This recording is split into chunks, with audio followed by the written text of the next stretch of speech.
I think the morning routine is something that will set anybody up for success, right? Because when you wake up and I wake up and the next guy wakes up, we all have about the same number of time. About the same? Actually, exactly the same number of time.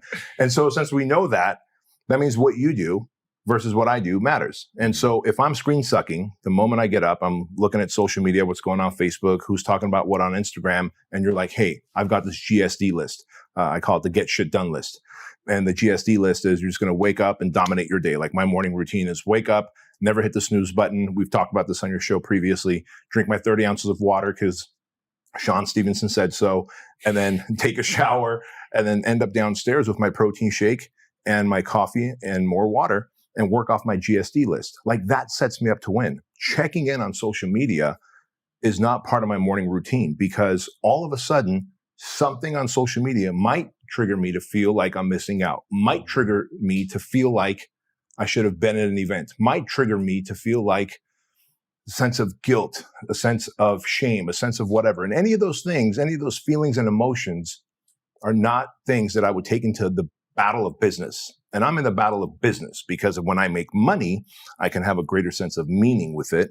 And so I cannot take emotions and feelings and thoughts that I got from social media, especially in the morning, to the battlefield of business where I do most of my heavy work in the morning. So that morning routine sets me up to win. And as soon as I'm done with my GSD list by about 9 a.m., like you can set your clock to me. I go right to the gym, work out, intentionally put my phone in my cubby at the gym. And because again, I'm susceptible to looking at the screen. And if I'm doing that, all of a sudden my workout is less than stellar, which means I feel like a failure. And now I'm more likely to compound failure throughout the day. So that's how I look at it. So conversely, if I slept in, hit the snooze button, didn't drink 30 ounces of water, just took a sip of water, now I'm going to be late to work. I feel rushed. The subconscious mind is telling me that I'm a loser, I'm a failure, I'm an imposter. How are you going to go lead a international franchise or a supplement company or write another book when you're a loser, dude, right? The subconscious mind speaks to us. That's the inner critic. And so to shut down the inner critic and give voice to the inner advocate, a strong morning routine sets you up to win the day. You win the day, you win the week, and then off you go. You've won a year and then a decade. Going back full circle to a morning routine, the best morning routines, I believe, start in the evening. So some of the rules that I have, right? No iPhone, no. Starting at what time? For me, at 9 p.m., because I go to bed at 10. Okay. No iPhone, no iPad, no laptop. Hour before bed. Hour before bed. What are you doing? Talking to Diana? We're either watching, we'll typically watch, right now we're watching the Bluths. Oh my God, where they built, it's a comedy show. Oh, yeah. Oh, God. Arrested Development. There we go. We're watching that with the kids. So we'll watch one episode of the Bluths or Arrested Development, and then we'll go in the hot tub. Kids will fuck around in the pool while we go in the hot tub is just relaxation, talking. That's a rule too, to relax, talk 20 minutes, 30 minutes while the kids goof off, and then they go in the hot tub with us and we all get out. They go to bed, we go to bed, 10 o'clock, lights out. That's just how it worked out. But screens off by 9 o'clock in terms of computer, laptop, and iPad. We do watch a show and then go into the hot tub.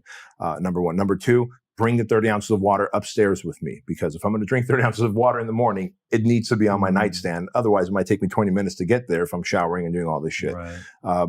Create my GSD list the night before. I believe taking that stuff out of my brain and putting it on a notepad just allows me to do a brain dump. And I always put the hardest, scariest thing that I'm going to do tomorrow morning, the thing I want to avoid, at the top of my GSD list, right? It's common sense.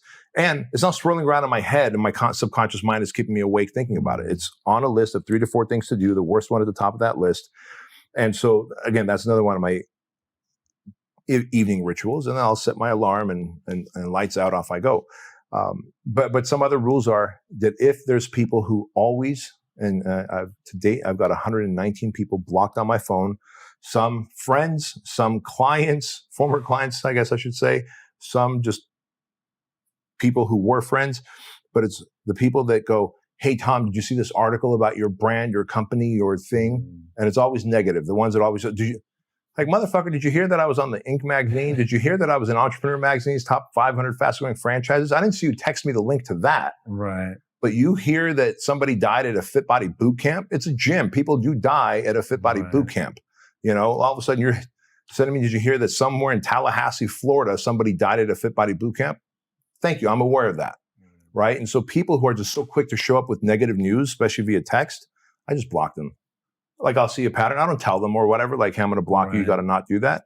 But if I see someone's got that pattern in my life, they are addicted to causing drama. I don't need that. So that's one of my main rules as well of blocking them on my phone. At which point they could just call the house line and talk to Marlon, my house manager, and not me. At which point she'll leave a little notepad note, and that's that. But those are my big major rules. And then, but mostly on social media, create 90%, consume 10%.